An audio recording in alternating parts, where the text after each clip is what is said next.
வணக்கம் வியூவர்ஸ். இன்னைக்கு நம்ம பார்க்க போகிறது தூதுவளை கீரையை வச்சு ஒரு சூப் பண்ணி சாப்பிட்டுறோம். இது நெஞ்சு சளி, ஆஸ்துமா, மூச்சு வாங்க கஷ்டப்படுறாங்க அவங்களுக்கெல்லாம் கொடுக்குறாங்க. ரொம்ப நல்லது. சளி இருந்தாலும் நெஞ்சு சளி இருந்தாலும் இதனால நல்லா சரியாயிடும். எப்படி செய்யலாம் நம்ம பார்க்கலாம். தேவையான பொருட்கள்: தூதுவளையை வந்து க்ளீன் பண்ணி வச்சுருக்கேன்.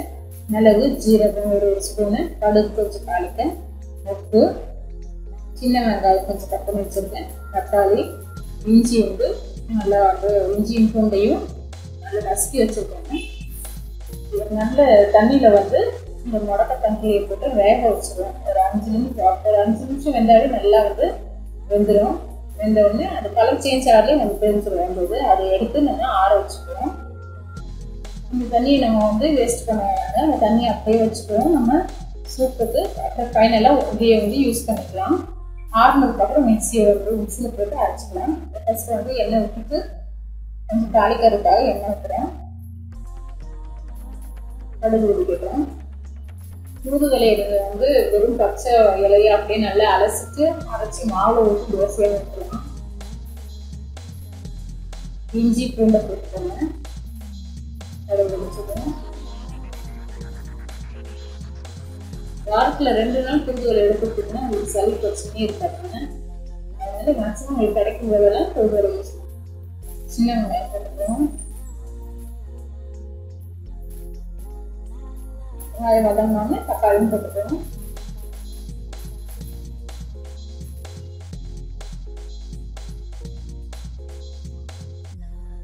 தக்காளி நல்லா வதங்கிட்டு அதுக்குள்ள நம்ம ஆற வச்சுருக்கிறத அரைச்சிட்டு வருவோம். அந்த தூதுவளை ஆற வச்சுருக்காங்க.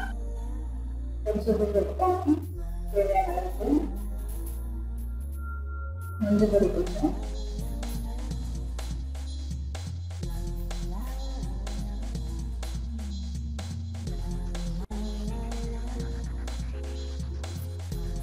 தூதுவளை அரைக்கும் போது மிளகு சீரகமும் அதில் போட்டு தூதுவளையும் சேர்த்து நல்லா அரைச்சிடுவோம். நைஸாக அரைச்சிடுங்க.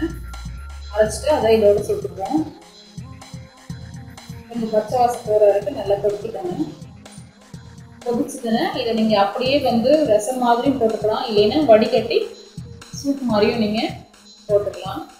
கார்ன்ஃப்ளவர் மாவு சொல்கிறதுக்கு மறந்துட்டேன், இன்க்ரீடியன்ட் சொல்லும்போது. ஆனால் கொஞ்சம் கார்ன்ஃப்ளவர் மாவு போட்டு தண்ணியில் மிக்ஸ் பண்ணி கரைச்சிக்கிங்க. திக்னஸ் கொஞ்சம் நல்லா இருக்குங்க. நீங்கள் ரசமாக போட்டு தருவா யூஸ் பண்ணுறது இல்லை, கார்ன்ஃப்ளவர் மாவு வாங்கிக்கலாம்.